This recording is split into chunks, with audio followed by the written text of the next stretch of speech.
Alright, so it's been said by the Amphibia crew that these 2 episodes are going to be the last fun episodes we get. That it's all going to be drama from here on out, and I'm glad we got these episodes for that reason. And I didn't dislike them. I want to be clear about that. I didn't dislike them. I liked one of them better than the other, but I didn't dislike them. But these were basically both the same episode. These were 2 more episodes where a former antagonistic force in the show is revisited, and the main characters manage to befriend them and bring them on board to the rebellion, in spite of everything that happened the last time we saw them. And in one of them, it's... what's his name? Tritonio? The newt that... like, he's the one who taught Anne how to sword fight, right? God, I don't even remember the guy. I mean, I do. I remember his very punchable face. I just do not like this character. I do not like him at all. Didn't like him the first time he was in the show.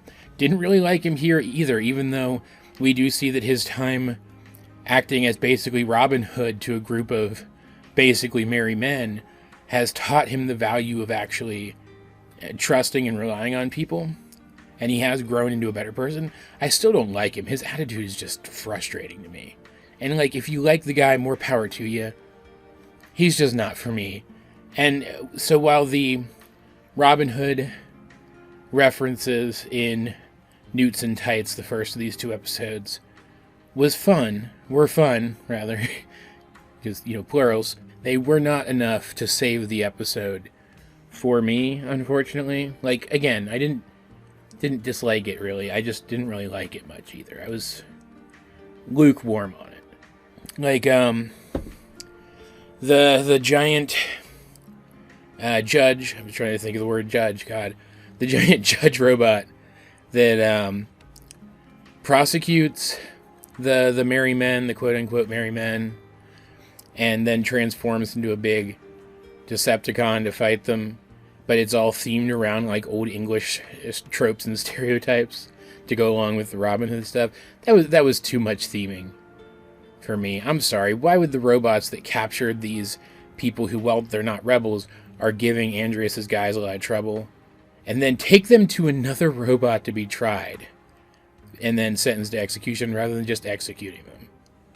It makes absolutely no sense. And then, like, even the robots are wearing, like, Robin Hood era, like armor or whatever, or tunics or whatever you call them, the colored things. I don't know much about ancient English fashion. I apologize. It was just goofy in a way that I feel took me out of the show rather than enhancing my enjoyment of it. And I'm sure there are some people out there who love it, and theoretically I should love it too. Because I do like Robin Hood. I like Robin Hood stories, especially the older, tropier ones. I should have liked this, but it just, it was fine. The second one, Fight or Flight, was, I think, a little bit better, just because this is another character that I didn't even remember had existed. Remember Domino 2? The little cat worm thing that turned into a miniature cat Mothra monster and tried to eat Sprig? And you remember how absolutely bonkers hilarious Anne was in that episode? Well, it's back. And she's just as bonkers hilarious in this one, too. Especially after she finds Domino 2's, I think there were 6 of them, 6 kittens. And then, like, most of the charm of this episode came from the cuteness of the kittens, hooking everyone and drawing them in. Even Sasha, who, like me, is more of a dog person than a cat person, though I get the sense that I like cats a little bit more than Sasha tends to. Just from the way she was talking about them. That's beside the point. That was a big part of the charm of the episode, and it was very cute, and it was very funny. And remembering Domino 2 now, I didn't dislike this character as a concept. I did not expect her to be a recurring character. This is another one of those characters that we've been getting in the last few episodes that I didn't expect him to come back. And in this one, after Domino 2 is taken away to power some giant generator thing by flying in a circle along with some other big killer moth things. I can't remember what they were called. And so Anne goes and rescues her. she remembers Anne, and the act of rescuing her finally fully tames her. So now Anne has a killer flying mount. And I mean that in the figurative sense, in that that's pretty freaking killer, but also in the literal sense because it's a giant monster. And what's cool is Domino 2 insists that they save the other ones, and she's the alpha, which means all those other ones are probably her kids too, which is actually a cute detail.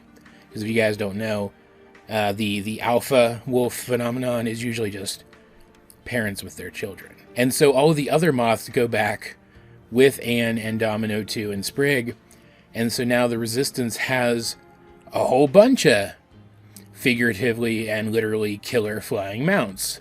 And that's so cool. It was a really cool ending to a really cute episode that gave us some Anne personality stuff that we don't usually get. It was very entertaining, even the second time. And I just think it was a stronger episode overall than Newts and Tights.